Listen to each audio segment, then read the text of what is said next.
What's up, rich people? It's me, Haley, and I'm a financial pop star. Today, I'm at Watches of Switzerland in Soho with one of my favorite people, Brynn from Dimepiece. Brynn is changing the game with the women in watches. Watch check. And today we're going to be meeting with Kelly Yoch, the Director of Client Services at Watches of Switzerland. She's an absolute legend.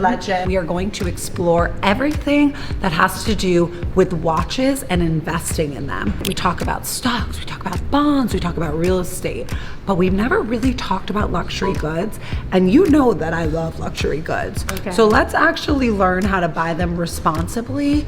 And who knows, maybe I'll throw down some cash.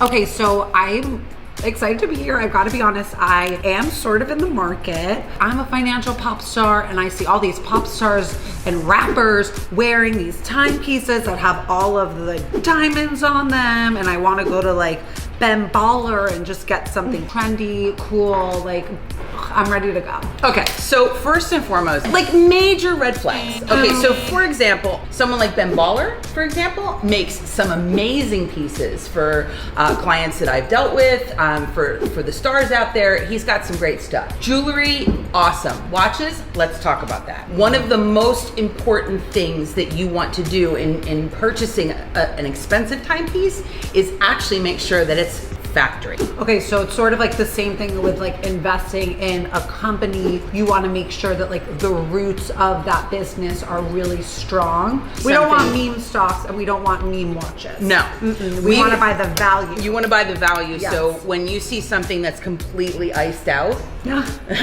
9 out of 10 times, aftermarket, not real ice.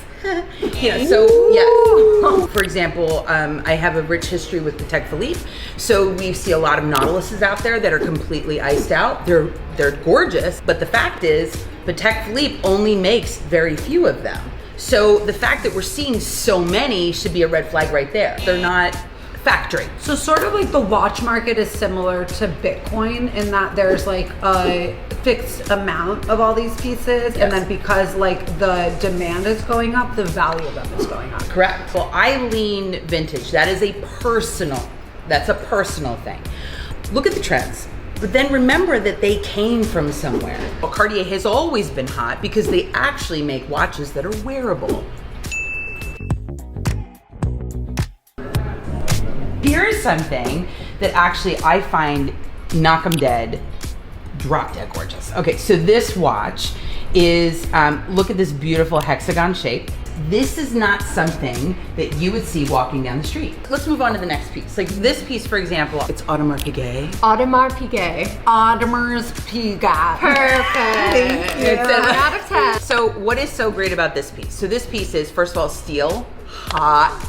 We love steel. Okay, we love steel because steel is so wearable. Go to the coal mine, go to the club. And is it a steal? Wait till I tell you the price. Okay, Tommy. No, let me guess. 34K.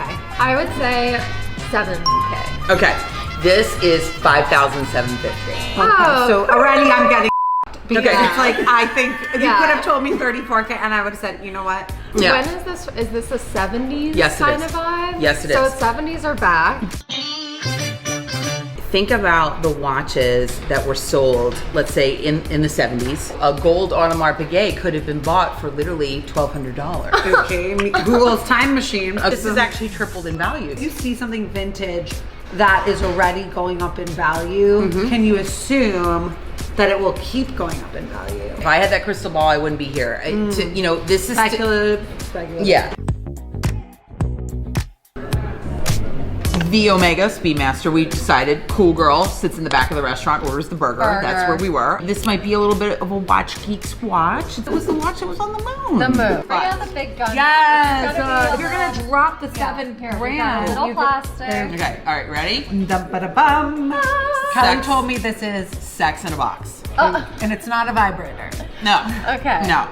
Oh. But Nice check. it is a Rolex Submariner. Now, Submariners come in different forms. We look stainless steel, two-tone, all YG. gold. What size is this? 40 millimeter? 40 millimeter. But yes. Brynn, you don't really see girls starting with this watch. I will say Cartier is a Yeah. really good popular choice for women starting out their collection, but I do see a lot of women rocking this as one of their first or second pieces, especially now. I mean, you had trailblazers in the 80s, like Sharon Stone has Yes. some, and Elle McPherson, you know, she's rocking a huge, 40 millimeter gold Daytona. I think the more and more this is popularized, the more people do consider it maybe for a first watch. Like, why not? There are no, it might be labeled a men's watch, but a woman could absolutely pull this off. I'm all about calling watches watches. Also, can't you just picture Harry Styles wearing a Yeah. Panther? Yes. I think we should also just mention, this is a pre-owned one. Yeah. So what's this the price? child is 12.9, And what would it be if it wasn't pre-owned? about $9,100. It also helps that this comes with paper. Oh yeah. Which is something to look at when you're buying pre-owned. Yep. If you're just buying a la carte, no papers, you really do run the risk of people, maybe it's not the original dial, the factory Correct. dial. Maybe some person put in a newer dial and then you take it to Rolex and then they lull in your face when you try to get it serviced. One of the So- worst things that that I've ever had to do is when you go back to someone and you're like, I'm so sorry, this isn't real. Yeah. I mean, I that's sort of feel like that would be that's a fun thing to do. no. Especially like it's like my father gave this to me, and I'm like, oh, like, your dad's oh. garbage. Yeah, it's not your real dad either. It's not a real watch, it's not your real dad. To buy a watch, do not buy on trend and don't follow hype. Similar to investing in stocks and really in anything, you have to do your research, and I think that with things that are wearable, it's very easy to be impulsive. But don't go into debt doing it, because like we said, the more that you spend money trying to look like you have money, probably less money you have.